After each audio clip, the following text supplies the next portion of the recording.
शिवलोक की प्राप्ति होती है। तो ये शिवलोक है कहाँ? शिवलोक का अर्थ होता है कल्याणकारी लोक। कल्याणकारी संबंधी मिले, कल्याणकारी सगे मिले, कल्याणकारी मित्र मिले, कल्याणकारी पत्नी अथवा तो पत्नी मिले, कल्याणकारी पुत्र मिले, कल्याणकारी संपत्ति मिले, कल्याणकारी संपदा मिले। जो भी हमारे जीवन में आए सब कल्याणकारी हो, इसको कहते हैं शिवलोक। मगर इस लोक की जो बात करें, हम जिस लोक में रहते हैं, जिस जमाने में, जिस समाज में रहते हैं, इस समाज को क्या चाहिए वो आज तक पता नहीं चला। साक्षात कृष्ण को भी इस जमाने ने, इस जगत ने, इस समाज ने नहीं छोड़ा, तो मुझे और आपको क्या छोड़ेगा ये जमाना?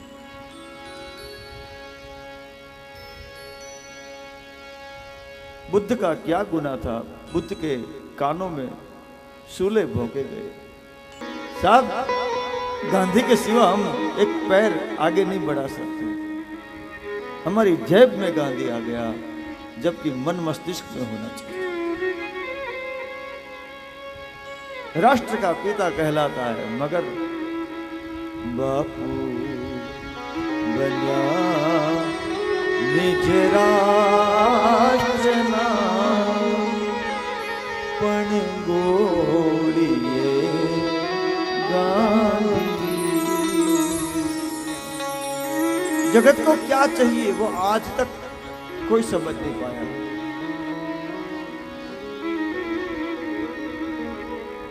आप ज्ञानी बनेंगे तो बोलेंगे उसको क्या करना, सिर्फ कथा करना और चकाचक। ज्ञानी के बारे में ऐसा बोलते हैं। आप विज्ञानी बनोगे, डॉक्टर बनोगे तो बोले आपको तो 100 डाला, पैसा लिया। कुछ भी करो, समाज को मंजूर नहीं है। जैसे एक भाई की आदत थी, उसका देखने का तरीका ऐसा था कि जिसको भी देखता है उसको एक ही नजर से देखता रहता है। तो समाज में बात शुरू हो गई कि उसकी नजर अच्छी नहीं है, एक ही टस देखता ही रहता है। उन तक समाचार पहुंचा कि भाई ऐसे मुझे नहीं देखना चाहिए। फिर बाद में वो ऐसे ऐसे देखता रहता है, एक जगह नजर नहीं टिकाता। तो लोग कहने लगे कि उसकी आंखों का ठिकाना नहीं है, इधर उधर नजर घूमती फिरती रहती। फिर उन्होंने नक्की किया कि न किसी के सामने देखा, न इधर उधर देखना, ऊपर देख के चलने का। तो लोग कहने लगे कि बहुत अभिमानी हो गए। सामने देखे तो कहे कि टाकी, एक ही टस देखता है। इधर उधर देखते हैं तो कहे चकल वकल दौड़ा होता है। ऊपर देखे तो कहता है अभिमानी है। अब एक ही ऑप्शन बचा था कि नीचे देख के चले।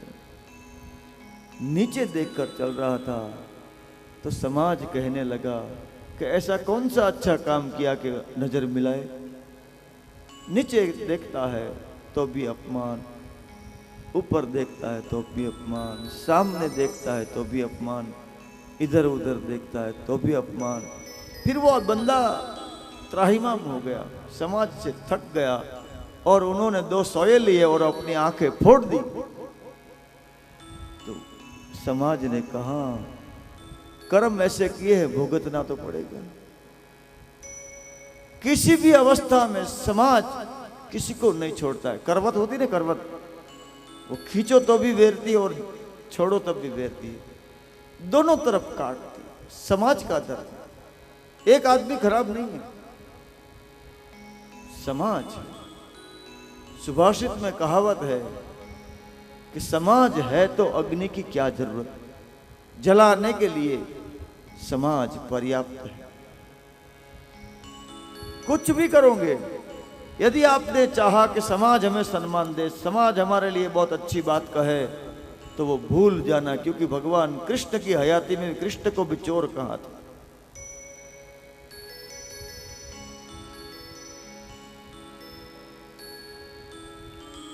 एक भाई ने घोड़ा खरीदा,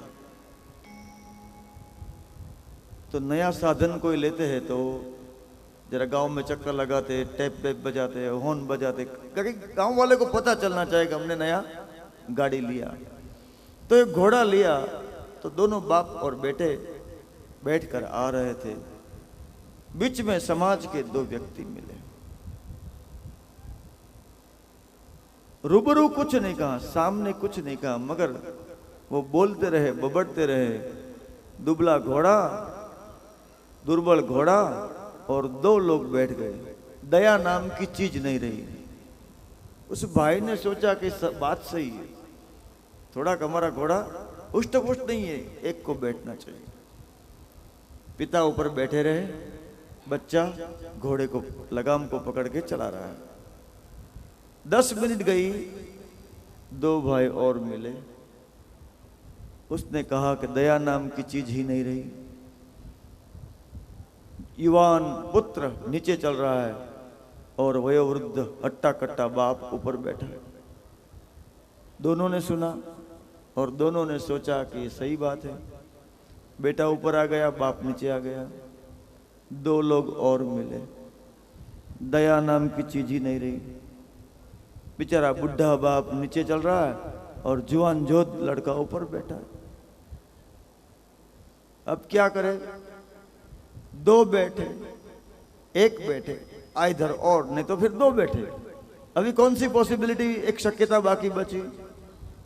दोनों ना बैठे। उन्होंने यही सोचा कि हमें बैठना ही नहीं। घोड़ा लेकर जा रहे थे तो दो लोग और मिले। मूर्खा की कहां पर कमी है, घोड़ा होने के बावजूद भी चलता जा रहा है। ये समाज है, कुछ भी करोगे समाज को मंजूर नहीं। जो समाज के सर्टिफिकेट के ऊपर निर्धारित है, जो समाज के स्टेटमेंट के ऊपर जो अपना जीवन बदलते हैं, अपना कर्म बदलते हैं, उनको सपने में भी सुख नहीं मिलता है साहब।